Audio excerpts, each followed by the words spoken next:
شغلنا قايم على السرقة، بس سرقة حلال. كل اللي احنا بنعمله بنستلهم افكار، ممكن نقلدها، ممكن ناخد منها شوية حاجات، لكن اللي بيخلي الشغل سرقة فعلا او لا هي كلمة ليه. خلينا كده نشوف الموضوع بشكل سريع. ده لوجو انا كنت محركه في قناة يوتيوب اسمها فاهم بودكاست، غالبا انت ممكن تكون سمعت عنها. انت دلوقتي ممكن تكون حابب تستلهم من التحريك بتاعك ده لحاجة انت عملتها، لكن في الاول ما تنساش تعمل لايك تعليق عشان خاطر ده بيساعد الفيديو ان هو ينتشر. وباكد عليك انك تخليك لحد نهاية الفيديو، لان في مفاجأة حلوة جدا في نهاية الفيديو، وفي شوية مصادر هتنفعك في الموضوع اللي احنا بنتكلم فيه دلوقتي. نرجع للموضوع بتاعنا.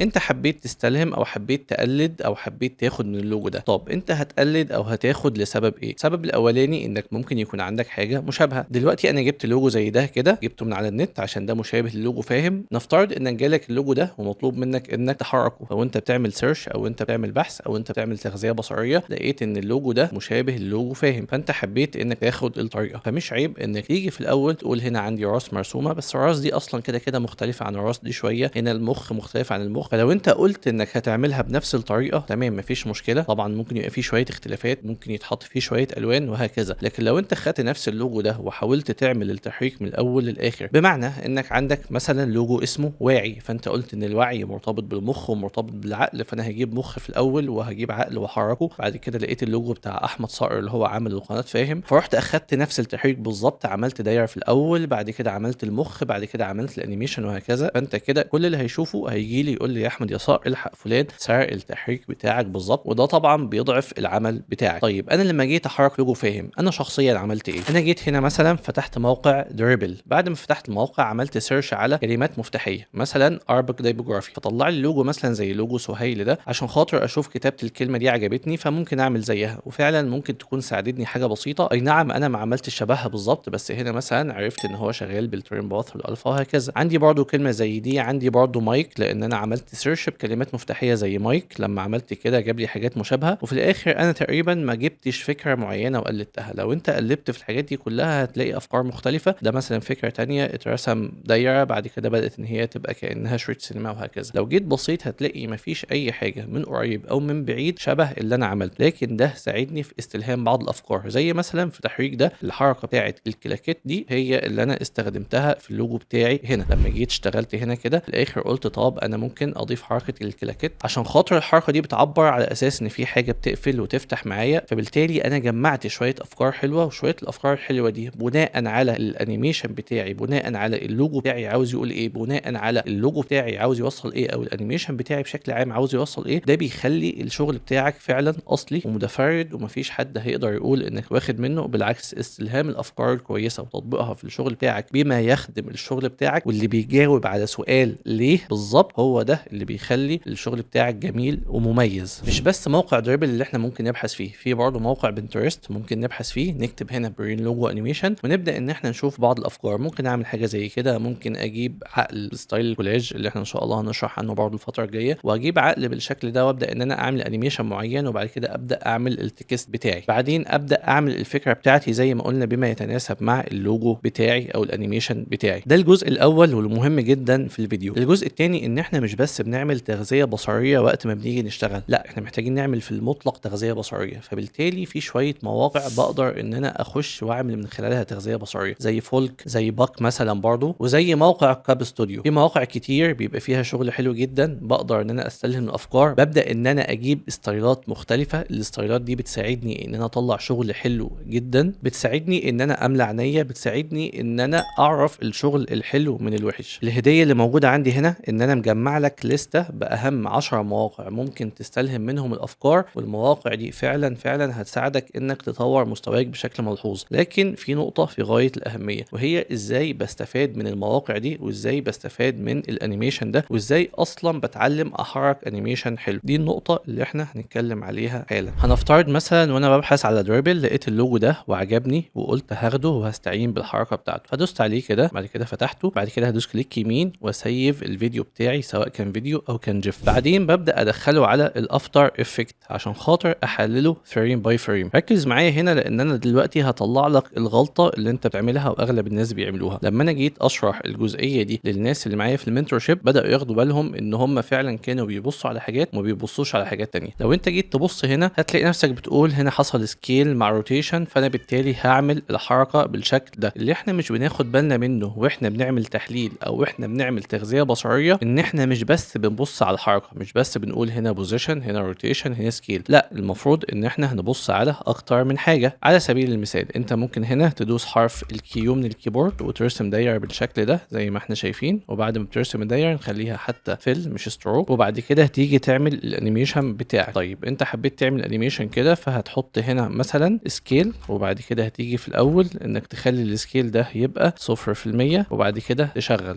طبعا هنخلي الانكر بوينت هنا عشان خاطر يطلع مظبوط ونشغل تاني. فهنا هتيجي تقول انا عملت سكيل زي ما الشكل ده حصل فيه سكيل، لكن اللي انت ما خدتش بالك منه ان السكيل في الشكل اللي عجبك خد 25 فريم، لكن انت عملته في حوالي 10 او 12 فريم بس. في حد هيقول لي انا لما عملته في حوالي 12 فريم الحركه كانت كويسه، لكن انت بتبص على السورس بتاعك وبتحلله تشوف هو عمله في وقت قد ايه. ده التايمنج، ودي قاعده انيميشن معانا وكنا شرحناها في الفيديو الكبير اللي شرحنا فيه قواعد الانيميشن، واللي هننزل معاك كتاب مجاني قريب ان شاء الله. هل دي النقطه الوحيده؟ الصراحه لا، في نقطة تانية وهي سبيسنج او الايزز، اللي هي ان الشكل يكون ناعم. لو جينا بصينا هنا هنلاقي ان هو كان في الاول سريع وبعد كده هدي، فبالتالي لما انت تيجي تعمل F9 للفريمات، طبعا هنخليها هنا عند ثانية عشان تبقى الشكل الاساسي، بعد كده ندوس F9. لو انت شغلتها كده هتلاقي ان الحركة في الاول كانت هادية، بعد كده بقت اسرع، بعد كده هديت. ليه؟ لان شكل الجراف كده، فبالتالي انت لازم تتعلم انك تعدل الجراف. فلما بتيجي تعدل في الجراف وتبقى عاوز تخلي الحركة سريعة في الاول، فبمسك الهاندل دي وبخليها كده، وبمسك الهاندل دي وبخليها كده. فبالتالي انا طبقت قاعده تانية من قواعد الموشن ديزاين ال10 وهي الايزز، وده بعد التايمنج. طب في حاجه كمان، في حاجه كمان، في الاوفرلابنج. ليه؟ لان هو لو انت خدت بالك هنا حصل سكيل والسكيل خلص لكن الروتيشن لسه مكمل، وبالتالي احنا هنا عملنا اوفرلابنج. ولو جينا نتتبع بايد الفيديو هنكتشف حاجات كتير احنا ما بناخدش بالنا منها. فلما تيجي تحلل الفيديو ما تبصش على الانيميشن بشكل سطحي، لا لازم تبص بشكل عميق، تبص على الحركه نفسها كانت ايه، بعد كده تبص هي كانت سرعتها عامله ازاي، وقتها عامل ازاي، تداخل الحاجات، تداخل الكي فريمات في نفس الاوبجكت، وتداخل العناصر مع بعضها الفيديو اللي انت بتحرك. بكده نكون خلصنا الفيديو بتاعنا، وهحط لك تحت في الكومنتات 10 مواقع مهمة بعمل منهم تغذية بصرية اللي احنا شفنا بعضهم بالفعل في الفيديو ده. ولو الفيديو ده وصل 100 لايك او 30 كومنت بإذن الله ممكن اشرح لكم في الفيديو الجاي او اللي بعده تحريك لوجو فاهم اللي انت شايفه ده، لان فعلا في تريكات وافكار كتير استخدمناها فيه، لكن محتاج بس اتاكد في الاول ان المجهود المبذول في ناس فعلا كتير مهتمة بيه. اشوفكم بإذن الله في فيديو جديد. سلام.